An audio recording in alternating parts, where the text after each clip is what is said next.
Yo, what's up, everybody? It's your boy DJ Supafly here once more, giving you a tutorial on how to make it so that Serato DJ records into Ableton into separate tracks.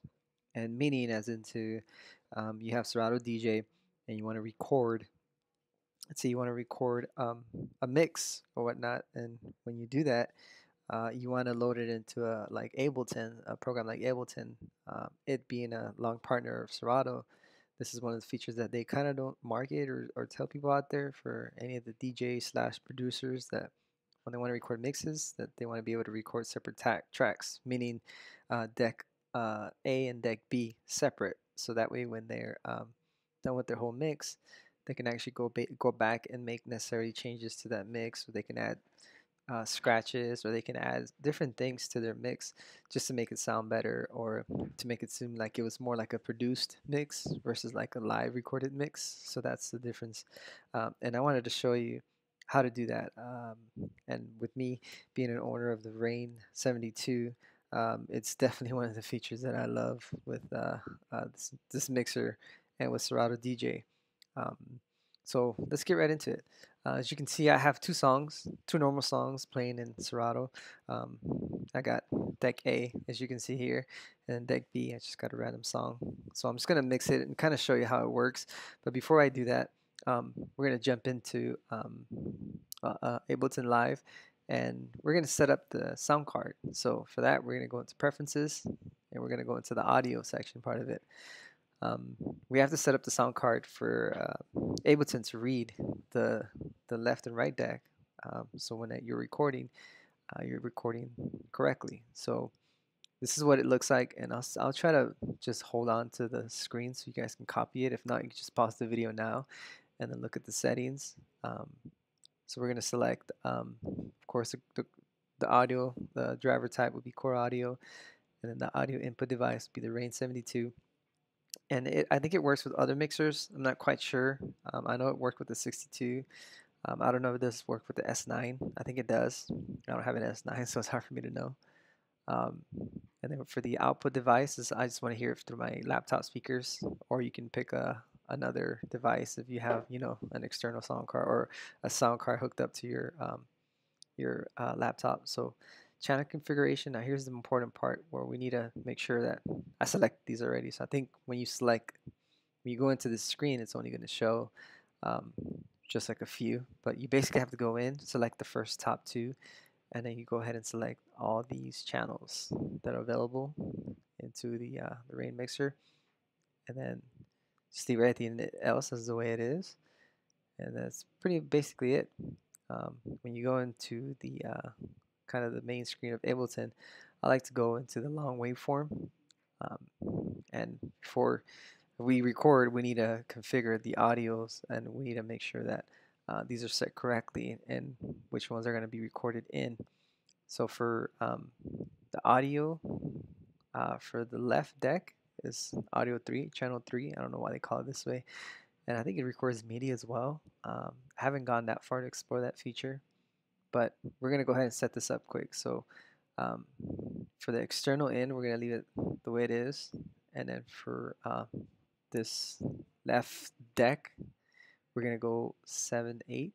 That's the left deck. And then for the right deck is 9 and 10. And these are already good to go. That's all I have to do basically.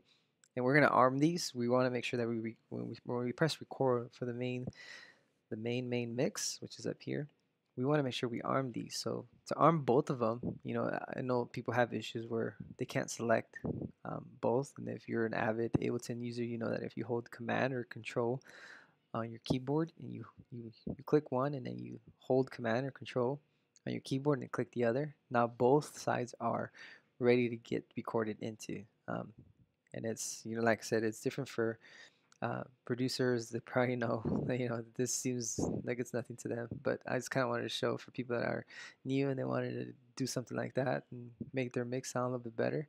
So we're gonna go ahead and do that. Next, we're gonna go back into Serato, and I'm just gonna turn the fader up and just gonna start recording just to show what I mean. So once I got these tracks armed, I'm gonna go ahead and hit record, And I'm just gonna move my turntable just a bit, as you can see there. There's my left turntable, and then I'm gonna do my right turntable. There it is. So it recorded them on separate channels. So let's say I'm doing a mix and I want to record to make it sound nice. Sorry, I don't know why I said look, but to sound nice, I'm gonna go ahead and jump into Serato. I have to change my headphones here because I need to hear what I'm listening to. So I'm just gonna jump in and make a quick, kind of like a quick mix, just to show you what I'm talking about. Just to give you an example of what this feature is about and how Ableton can help you better your mixes. So let's get started.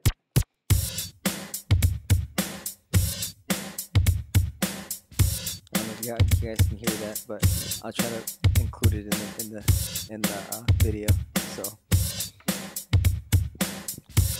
we got that going.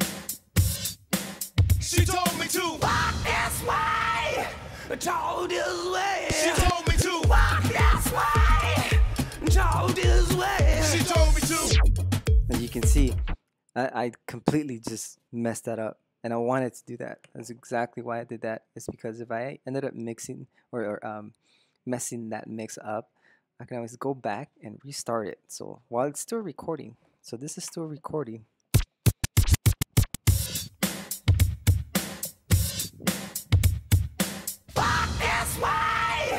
Told this way. She told me to walk this way.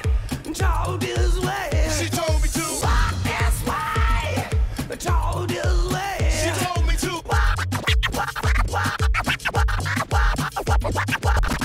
this way. Told this way.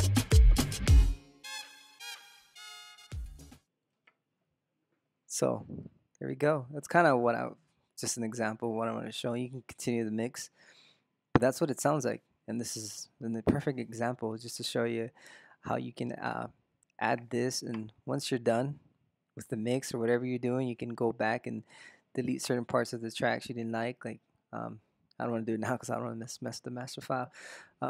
You can delete, parts of it. You can add loops to it. You can add drops to it if you wanted to.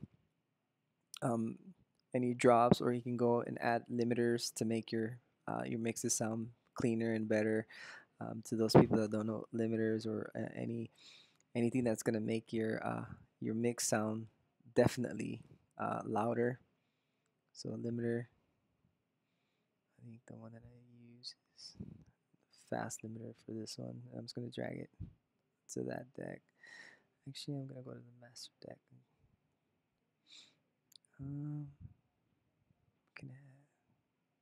Yep, there it goes, and it's just gonna make it sound louder.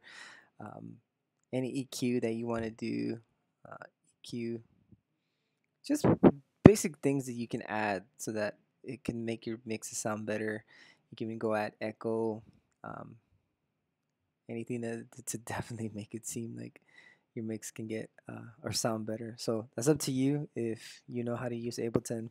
That's just one of the ways that a lot of the excuse me, a lot of the studio DJs or producer DJs tend to do is this is one way for them to record their mixes to make them sound nice and go from there. So yeah, if you guys have any questions, please let me know. Hit me up on Instagram, Twitter, or Facebook, whichever one. I'm everywhere. Doesn't matter.